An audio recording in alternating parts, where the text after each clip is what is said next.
आज के इस वीडियो में मैं आपसे कुछ ऐसे सॉफ्टवेयर्स या फिर एप्लीकेशंस की बात करने वाला हूं जो अगर आपके कंप्यूटर में है तो इसको आपको इमीडिएटली अनइंस्टॉल कर देना चाहिए। क्यों? क्योंकि ये सारे ब्लोटवेयर्स हैं आज की डेट में जिनकी कोई ज़रूरत नहीं है, ये बेकार में स्पेस ऑक्युपाई करता रहता है और साथ ही साथ आपका कंप्यूटर इन्फेक्ट भी हो सकता है इन एप्लीकेशंस की वजह से। तो आइए देखते हैं कि एप्लीकेशन कौन कौन से हैं और कहां से और कैसे आपको इन एप्लीकेशंस को अनइंस्टॉल करना है। तो चलिए शुरू करते हैं। तो सबसे पहले बात आती है क्विक टाइम प्लेयर की। इस एप्लीकेशन के अंदर बहुत सारे ऐसे वल्नरेबिलिटीज़ है, क्रिटिकल वल्नरेबिलिटीज़ है जिनको कभी भी एप्पल ने फिक्स नहीं किया। साथ ही इस एप्लीकेशन को यूज़र की तरफ से ज़्यादा सपोर्ट ना मिलने की वजह से एप्पल ने भी इसका सपोर्ट 2016 में ही बंद कर दिया। अगर आपको क्विक टाइम प्लेयर की अल्टरनेटिव चाहिए तो आप VLC मीडिया प्लेयर को यूज़ कर सकते हो। सभी फॉर्मेट्स को ये सपोर्ट करता है और मैं आपको ये भी रिकमेंड करूँगा कि VLC मीडिया प्लेयर की आपको बिल्कुल लेटेस्ट वर्जन को डाउनलोड करके यूज़ करना है। कोई पुराना वर्जन अगर आपके पास पड़ा हुआ है उसको आपको यूज़ नहीं करना है। दूसरे नंबर पे मैंने रखा है CC क्लीनर को। ये एक टाइम का बहुत ही पॉपुलर क्लीनिंग एप्लीकेशन था। बहुत सारे लोग इसको यूज़ करते थे और बहुत ही बढ़िया काम भी करता था। थोड़ा बहुत आपके कंप्यूटर को फास्ट बना देता था। पर जब से इस एप्लीकेशन को एवस्ट ने खरीद लिया है तब इसका परफॉर्मेंस बहुत ही पुअर हो गया है।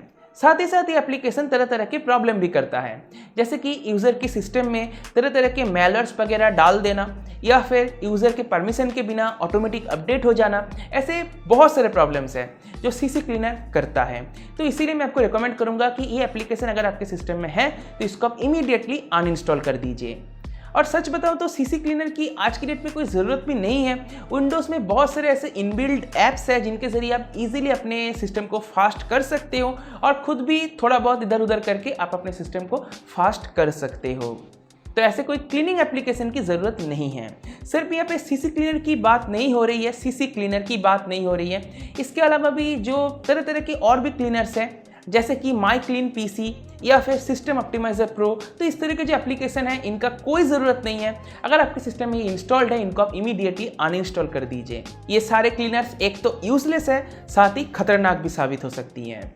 और इस बात का ध्यान रखें कि बहुत सारे एप्लीकेशन ये दावा करती है कि रजिस्ट्री को क्लीन करने से, विंडोज़ की रजिस्ट्री को क्लीन करने से कंप्यूटर फास्ट हो जाएगी।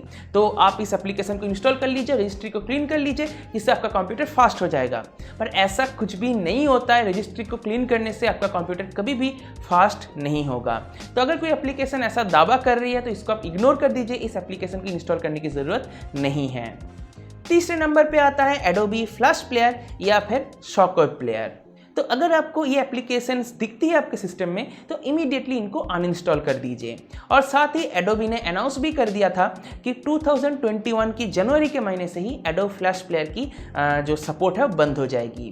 एडोबी आप जो भी कहना चाहो कह सकते हो। मैं इसको कभी कभी एडोब बोलता हूँ, कभी कभी एडोबी बोलता हूँ। तो जो भी हो, यहाँ पे इसका सपोर्ट बंद हो चुका है। एडोबी फ्लैश प्लेयर का सपोर्ट बंद हो चुका है, इसको आपको अब यूज़ नहीं करना है।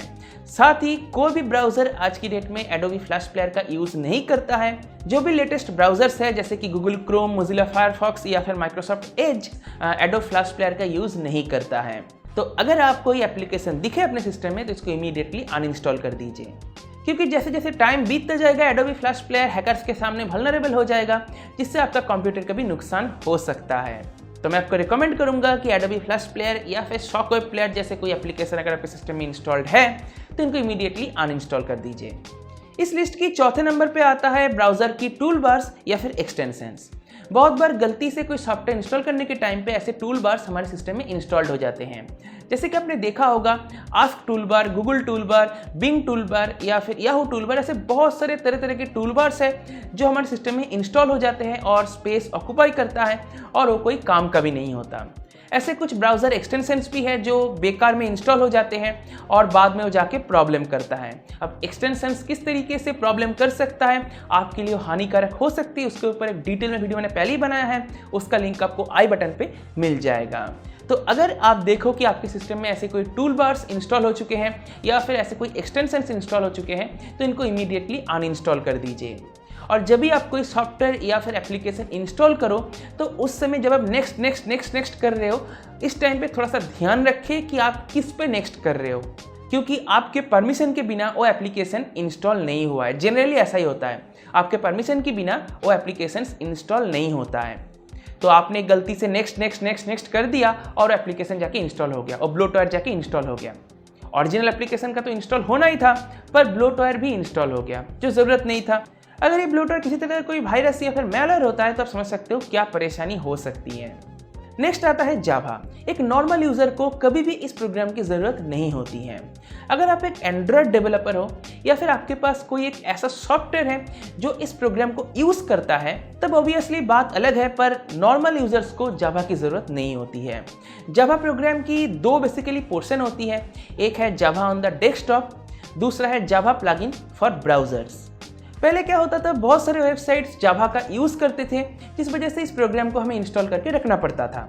पर आज की डेट में गिनी चुनी ऐसे वेबसाइट्स हैं जो जावा की यूज़ करते हैं। साथ ही साथ जो मॉडर्न वेब ब्राउजर्स हैं वो भी जावा की सपोर्ट बंद कर दिया है। तो अगर आप एक डेवलपर नहीं हो तो इस प्रोग्राम को आपके सिस्टम में रखना खतरनाक भी हो सकती है। अगर आपको ये जानना है कि जावा क्यों आपके सिस्टम में इंस्टॉल रखना खतरनाक हो सकती है, तो आप गूगल कर लीजिए। मैं एक वीडियो में इतनी सारी चीज़ें कवर नहीं कर सकता। छठे नंबर पे आता है माइक्रोसॉफ्ट सिल्वरलाइट। ये एडोब फ्लैश की तरह ही एक वेब फ्रेमवर्क है, जिसका पहले काम था ब्राउजर्स पे रिच मीडिया कंटेंट्स को इनेबल करना। एंड ऑब्वियसली आज की डेट में इसकी कोई ज़रूरत नहीं है, जो मॉडर्न वेब ब्राउजर्स है वो इसका सपोर्ट बहुत पहले ही बंद कर दिया है। पर हाँ, अभी भी एक ऐसा वेब ब्राउज़र है जो माइक्रोसॉफ्ट सिल्वरलाइट को आज भी सपोर्ट करता है, जिसका नाम है इंटरनेट एक्सप्लोरर। ऑब्वियसली आप अपने सिस्टम में इंटरनेट एक्सप्लोरर का तो यूज़ करते नहीं होंगे, तो आप आसानी से माइक्रोसॉफ्ट सिल्वरलाइट को अनइंस्टॉल कर सकते हो अगर आपके सिस्टम में इंस्टॉल्ड है तो। साथ ही विंडोज़ की ब्लोटवेयर्स और मैन्युफैक्चरर की ब्लोटवेयर्स तो है ही, स्पेशली विंडोज़ की ब्लोटवेयर्स वो किसी काम के भी नहीं होते हैं और बहुत ज़्यादा स्पेस भी ऑक्यूपाई करता है। पर मैन्युफैक्चरर की ब्लोटवेयर्स की अगर मैं बात करूँ तो कुछ ऐसे ब्लोटवेयर्स होते हैं जो किसी काम के नहीं होते हैं, जिनको आपको अनइंस्टॉल कर देना है। पर कुछ ब्लोटवेयर्स काम के भी होते हैं। इसको ब्लोटवेयर्स नहीं कहना चाहिए, इसको काम के सॉफ्टवेयर्स ही कहना चाहिए। तो कुछ ऐसे सॉफ्टवेयर्स हैं जो काम के होते हैं, मैन्युफैक्चरर की तरफ से प्रोवाइड किया जाता है, जैसे कि ड्राइवर को अपडेट करने के लिए या फिर बायोस को अपडेट करने के लिए कुछ ऐसे सॉफ्टवेयर्स दिया हुआ रहता है मैन्युफैक्चरर की तरफ से, जो ऑब्वियसली काम के होते हैं।